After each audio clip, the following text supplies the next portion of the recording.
Meski reshuffle jadi hak prerogatif presiden, namun isunya tidak bisa dianggap angin lalu, apalagi soal jatah menteri untuk parpol. Nah, kita akan bahas soal ini, saudara, bersama dengan Sekjen Partai Demokrat Herman Hairon, kemudian Wakil Ketua Umum Partai Golkar Ahmad Doli Kurnia, dan pengamat politik yang juga Direktur Eksekutif Lingkar Madani Ray Rangkuti. Selamat pagi, Kang Hero, Bang Doli, Bang Ray.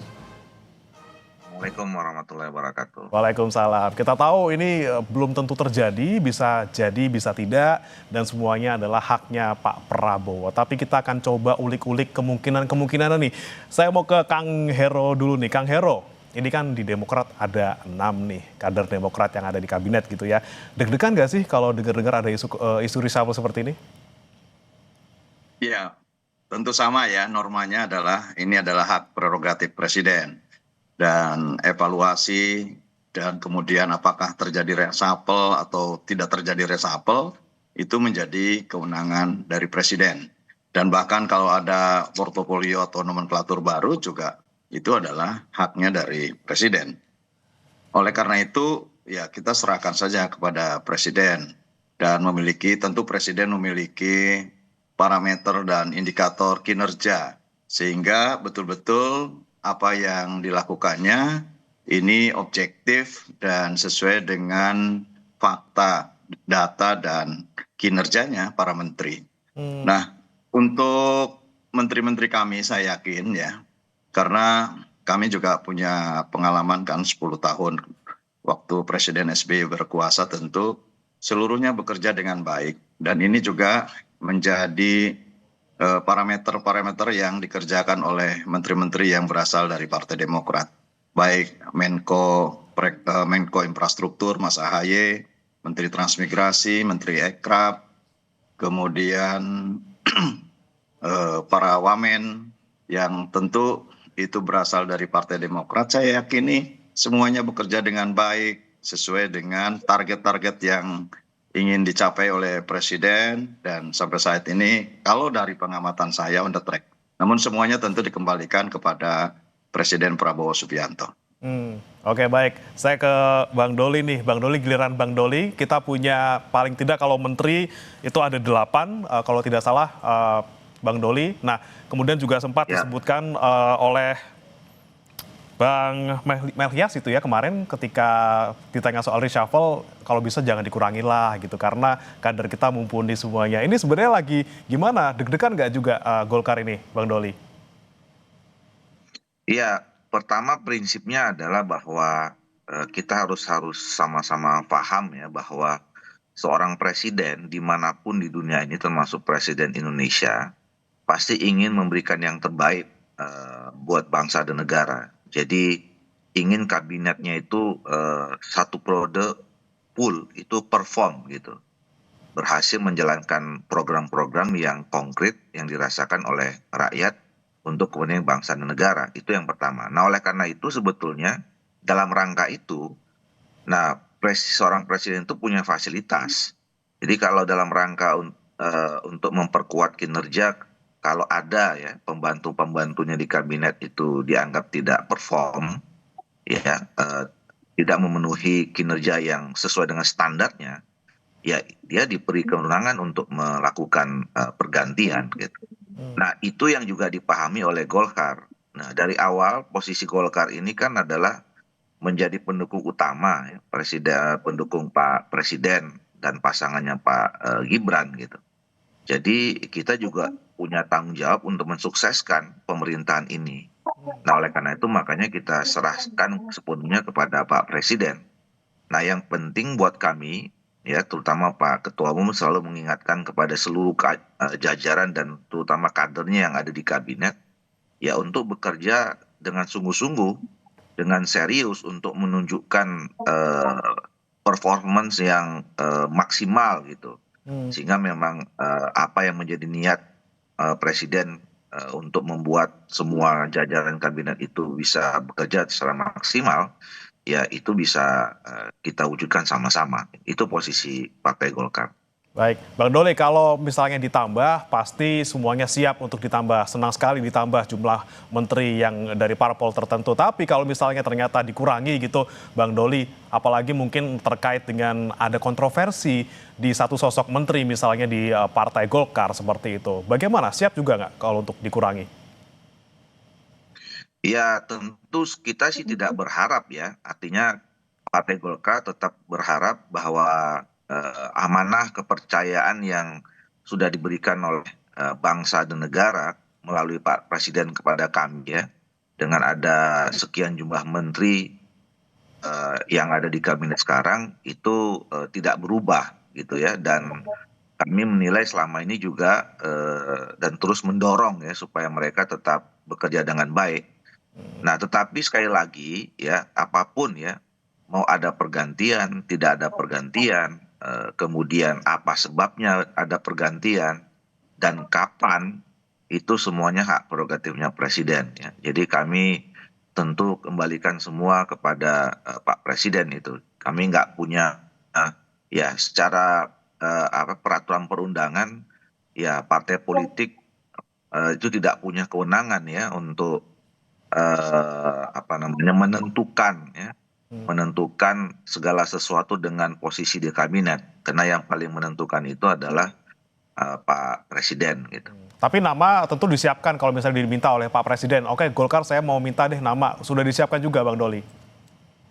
Nah, itu kami punya mekanismenya ya. Kalau soal posisi di kabinet itu, Partai Golkar sudah menyerahkan sepenuhnya urusan kabinet itu selalu dari periode ke periode ya, itu kepada ketua umum.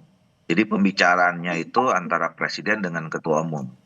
Jadi kalau bicara tentang menghadapi reshuffle atau pada saat di awal penyusunan kabinet, itu seorang presiden di Indonesia ini pasti akan berkomunikasi dengan ketua umum Partai Golkar, Hmm. dan ketua umum Partai Golkar biasanya juga kami sudah kasih kewenangan untuk siapa-siapa saja yang akan direkomendasikan.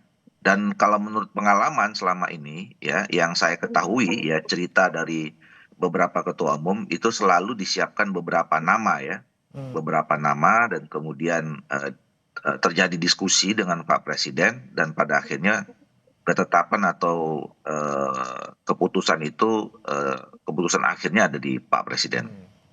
Baik. Nah, kalau ke Kang Hero sama nggak mekanismenya? Ada siap persiapan ataupun disiapkan namanya dari ketua umum, kemudian kalau misalnya pun dikurangi juga sudah siap, Kang Hero? Ya, saya kira tidak mendahului kehendak presiden ya. Jadi ya kalau kemudian presiden memberikan kepercayaan kepada Demokrat ya tentu kami akan siapkan. Dan nanti keputusan internal kami ya sangat bergantung juga kepada ketua umum dan ketua majelis tinggi. Karena mekanismenya memang untuk kementerian itu menjadi keputusan bersama antara DPP dan majelis tinggi. Oleh karena itu saya kira kita serahkan saja, biarkan supaya presiden betul-betul nyaman dan kemudian bisa menjalankan program-programnya dengan baik, bisa dirasakan oleh rakyat, dan tentu mudah-mudahan ke depan Indonesia akan lebih baik, lebih maju, dan kalaupun toh ada hal-hal yang tentu ini menjadi concern perbaikan presiden dan kemudian melihat ada harus penajaman-penajaman terhadap program-program dan lain sebagainya, tentu kita menunggu saja dari presiden karena ini adalah seluruhnya menjadi kewenangan presiden. Oke, baik. Saya ke Bang Rey. Bang Rey, Anda sempat bilang bahwa ini ada kemungkinannya antara yaitu tadi penilaian soal kinerja dan juga soal politik, apalagi kalau Anda bilang ini bisa jadi untuk istilahnya sapu-sapu pengaruh Jokowi di kabinet yang sekarang. Nah, ini kekuatan yang mana sebenarnya, Bang Rey? Kalau Anda melihat mungkin dari reshuffle pertama sampai reshuffle keempat dan mungkin nanti di reshuffle kelima. Iya, kalau di reshuffle kelima ini saya kira perpaduan antara yang disebut politik, yang disebut dengan kinerja, plus juga dengan faktor alam. Faktor alam itu yang mungkin terkait dengan kesehatan gitu ya. Nah, tapi kalau dipilih di antara yang ketiga, mana kelihatan yang paling menonjol? Saya kira pertimbangan utamanya itu soal kinerja. Bahwa menteri-menteri yang dianggap saat ini bekerja sama dengan Pak Prabowo mungkin dianggap kurang optimal oleh Pak Prabowo. Dan memang kenyataannya kan kalau kita lihat sampai sekarang banyak keluhan masyarakat, banyak Ya saya kira kalau dilihat dari sebelum tahun pertama dan sekarang, kan kecenderungan tingkat kepuasan publiknya itu menurun, bukan meningkat gitu. Meskipun penurunannya nggak terlalu jomplang, nggak terlalu cepat gitu, tapi nurun kan dari 82 sekarang ke 77 dan sebagainya. Dan kalau begini terus, ya bisa saja itu menuju ke arah 65 gitu. Nah, oleh karena itu pada tingkat tertentu yang realistis, memang Pak Prabowo membutuhkan penyegaran lah dalam konteks kinerja gitu. Nah, cuman tidak itu saja, ada aspek yang disebut dengan politik gitu. Misalnya apa? Mempertimbangkan apakah kemungkinan uh, menambah teman koalisi di dalam apa namanya itu kabinetnya Pak Prabowo atau tidak gitu. Nah, itulah yang saya kira kalau itu yang dilakukan oleh Pak Prabowo, potensi Nasdem menjadi masuk, tentu harus ada satu partai politik yang kehilangan kursi dan besar kemungkinan kehilangan kursi itu diambil dari Golkar gitu.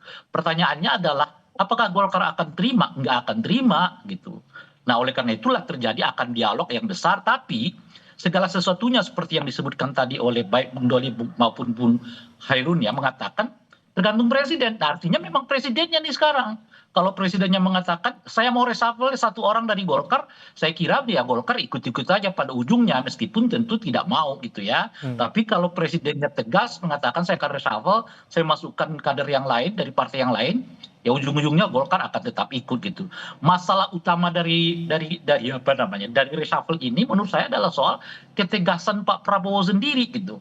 Dan oleh karena itulah saya tidak terlalu yakin bahwa Pak Prabowo akan melakukan reshuffle besar-besaran gitu ya.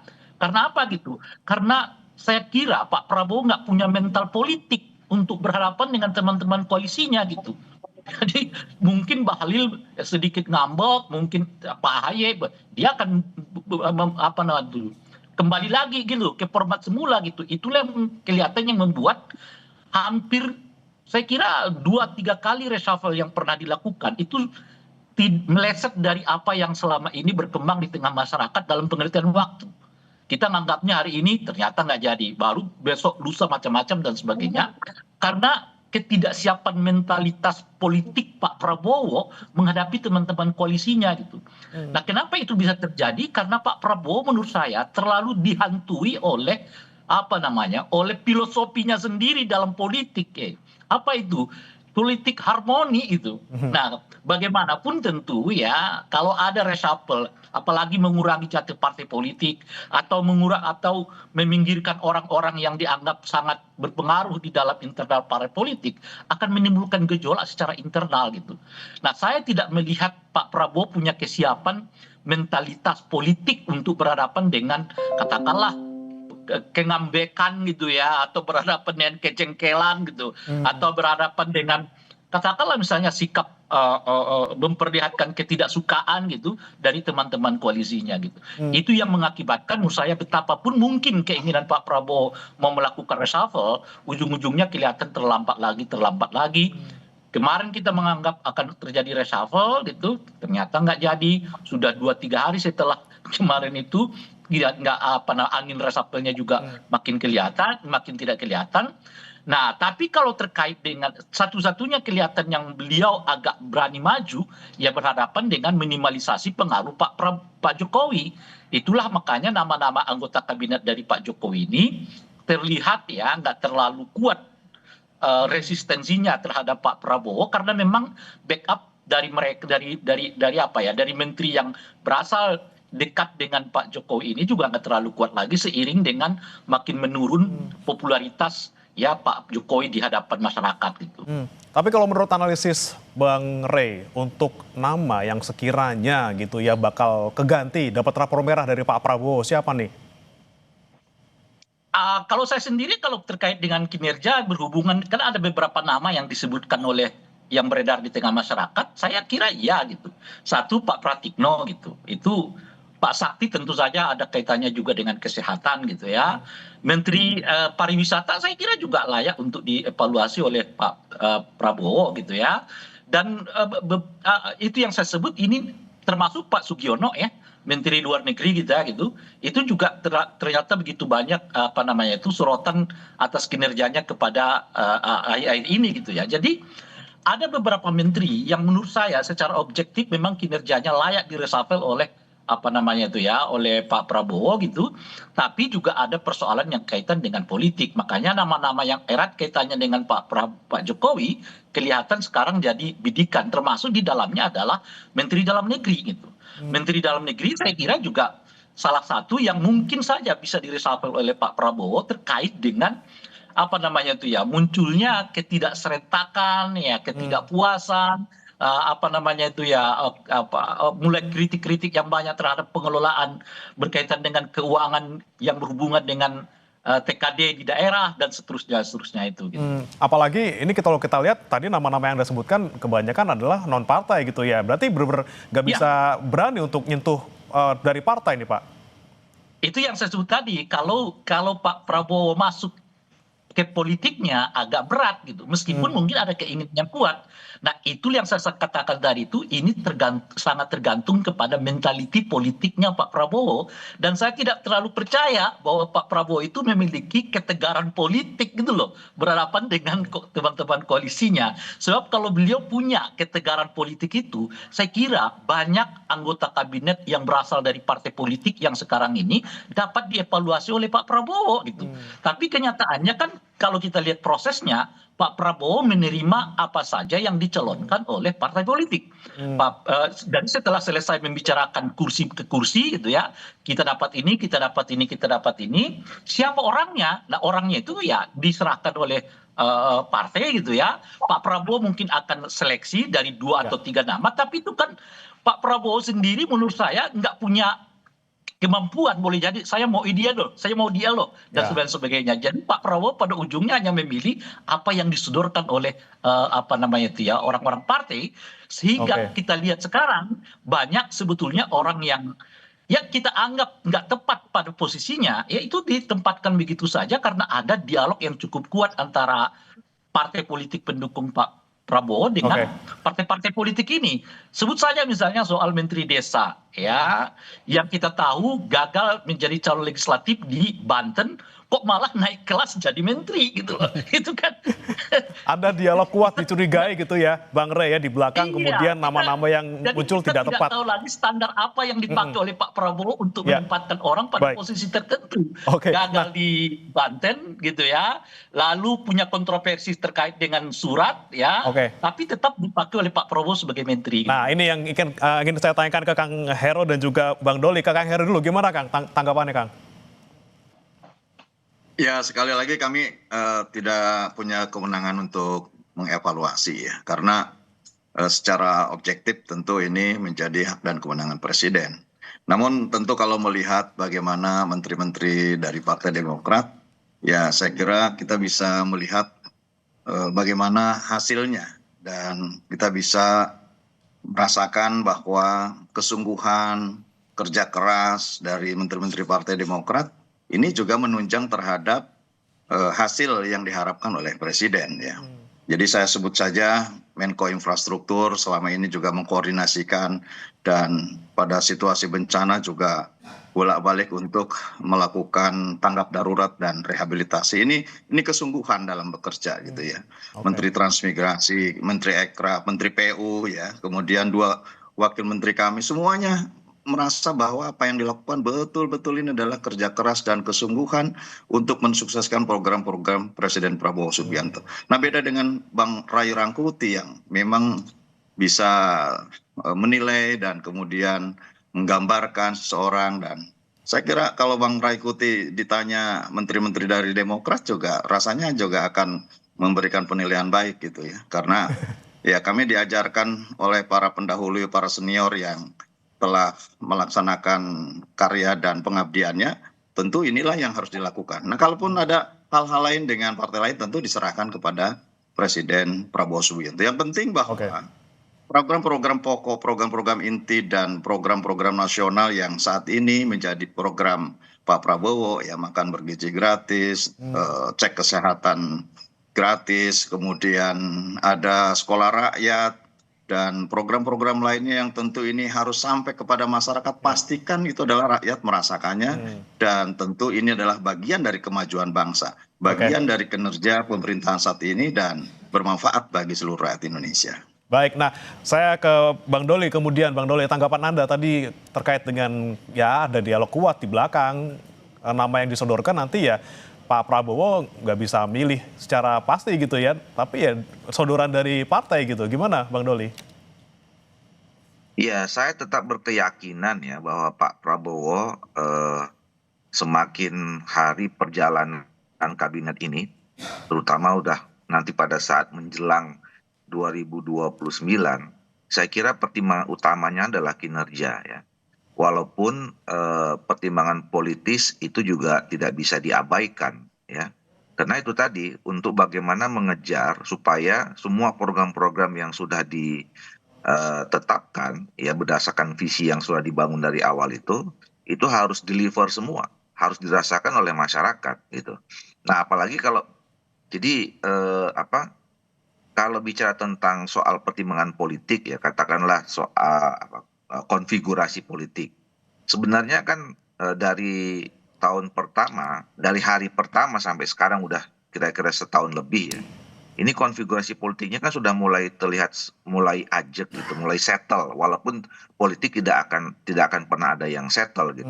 Jadi sudah tahu persis siapa yang berada di luar pemerintahan. Kemudian di pemerintahan pun kemudian sudah tahu posisinya, misalnya selama ini mengambil posisi teman koalisi yang kritis misalnya. Lebih banyak lebih mengambil peran di parlemen misalnya gitu ya. Nah, itu kan sebetulnya sudah terjadi selama ini. Nah, jadi menurut saya dan memang seharusnya saya kira memang pertimbangan utamanya itu adalah kinerja.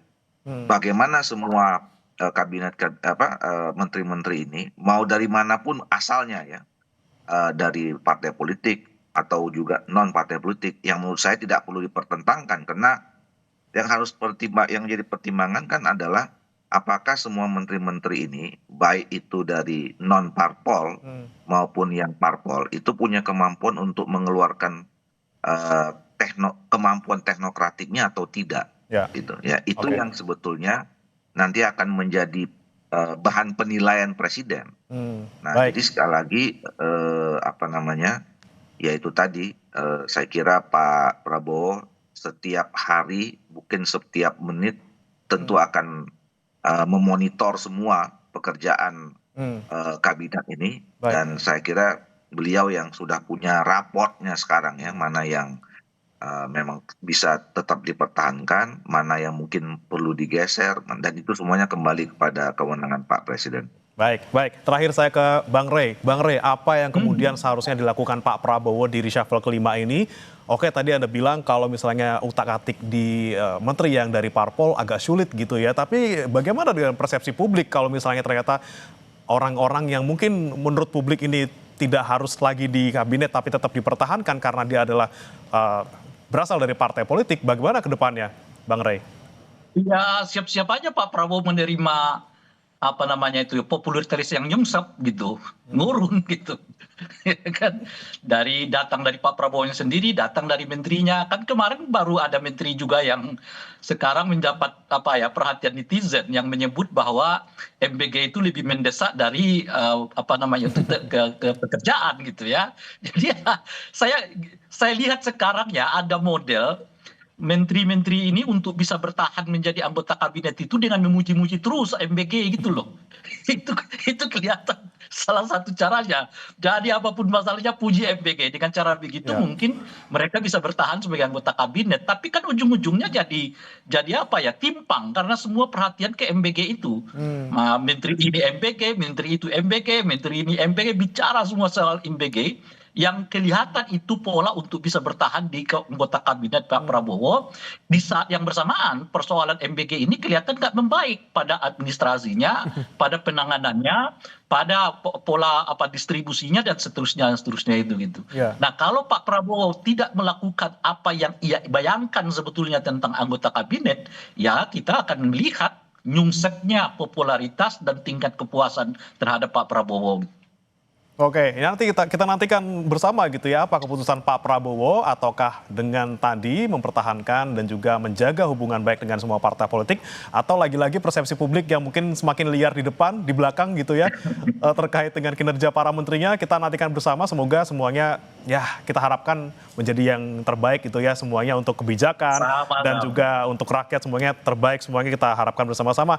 Terima kasih Kang Hero, kemudian Bang Doli, juga Bang Ray Rangkuti sudah bergabung bersama kami di Semangat di Sapa Pagi, Sapa Indonesia Pagi. Selamat pagi, Bapak. Pagi. Pagi.